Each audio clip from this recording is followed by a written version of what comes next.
Imagine standing on a beach in Thailand. The water is crystal clear, the sand feels like powder, and the horizon stretches out forever.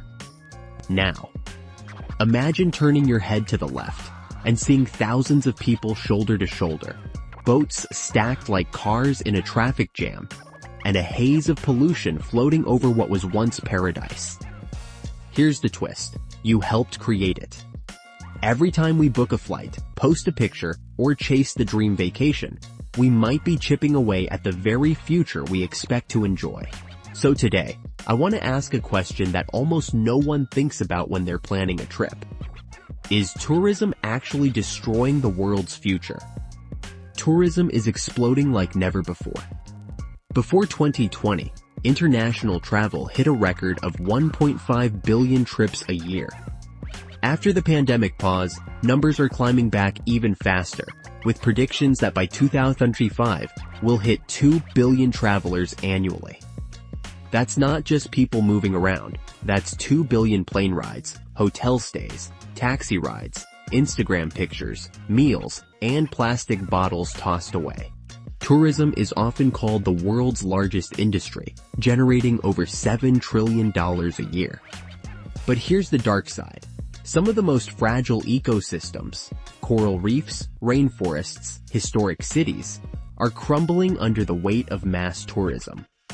Carbon emissions from tourism alone could account for 10 and 12% of all global emissions by 2030. And in many tourist hotspots, the locals are being priced out of their own neighborhoods just so visitors can rent Airbnbs. What started as the pursuit of wonder is becoming a machine. And like any machine, it consumes resources until they're gone. Kinda like me at an all-you-can-eat buffet. Except the buffet doesn't collapse under my weight. Yet. Here's where it gets tricky. Tourism isn't just bad. For millions of people worldwide, it's survival. Entire countries, the Maldives, Costa Rica, Greece, Thailand, rely on tourism as their economic backbone. It funds schools, healthcare, and infrastructure. Without it, their economies collapse. But dependence on tourism creates a trap. The more money locals make from visitors, the more they have to keep attracting them. More attractions mean more crowds. More crowds mean more destruction. It's the paradox of paradise. The places we love the most are the ones we're unknowingly destroying the fastest. It's like hosting a house party. At first it's fun, music, laughter, food. But after 500 people show up, the couch is broken, the carpet's stained, and someone's in the bathroom crying. That's basically Venice on a Saturday. Let's zoom in on what destruction actually looks like. In Venice, Italy, cruise ships dump thousands of visitors per day into a city already sinking, literally sinking, under the weight of over-tourism. In Bali, tourists use more than 65% of the island's water supply, while locals face shortages.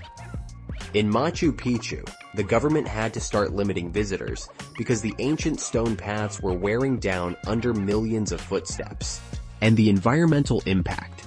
A single round-trip flight from New York to Paris emits nearly the same amount of carbon as the average person in 50 developing countries produces in an entire year.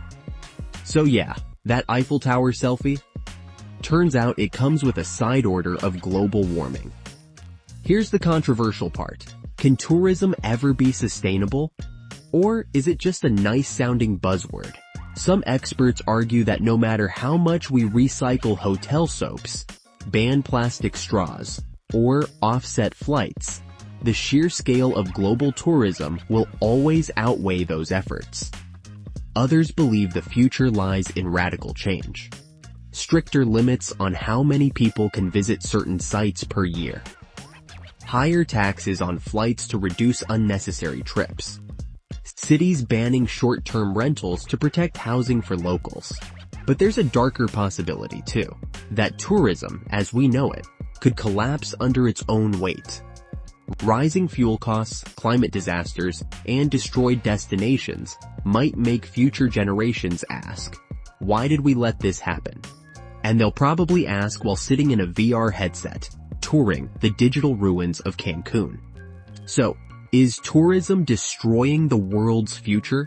The answer isn't simple. Tourism brings joy, money, and connection. But it also brings destruction, inequality, and environmental collapse. The real question is this: do we keep chasing the picture-perfect vacation? Or do we start redefining what it means to travel before the world we love becomes unrecognizable? Because if we don't, one day soon, that crystal clear beach might only exist in our memories. And let's be real, in your camera roll, right between the 237 pictures of your food,